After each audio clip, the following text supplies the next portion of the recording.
কি করতেছেন এখানে ভাই?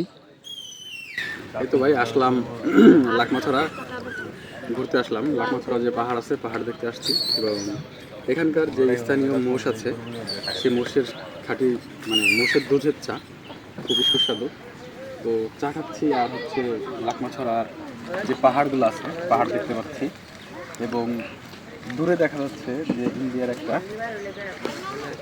একটা ব্রিজ, ওই ব্রিজের নিচ দিয়ে ঝর্ণার পানি নামতেছে এবং সাথে করে ঝর্ণার পানির সঙ্গে পাথর আসতেছে, সাদা পাথর।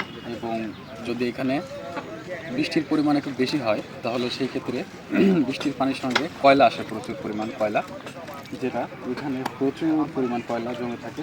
এবং এখানকার স্থানীয় যারা আছে তারা এই কয়লাটি সংগ্রহ করে এবং বাংলাদেশের বিভিন্ন স্থানে এই কয়লাগুলো পৌঁছে দেয়।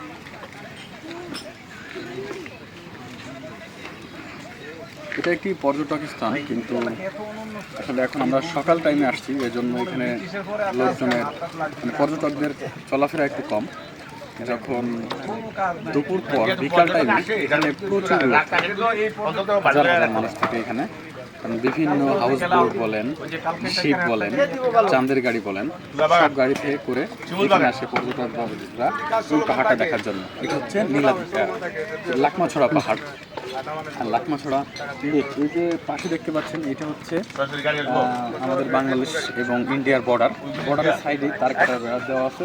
এবং এখানে ঝিরিঝিরিভাবে একটি নদী বয়ে গেছে, ছোট নদী। এটা যখন বৃষ্টি হয় তখন নদীটা অনেক বড় হয়ে যায়, এই পর্যন্ত পুরো পানি উঠে যায়। তাহলে বুঝতে পারছেন যে এটা কতটা পানি হতে পারে এখানে।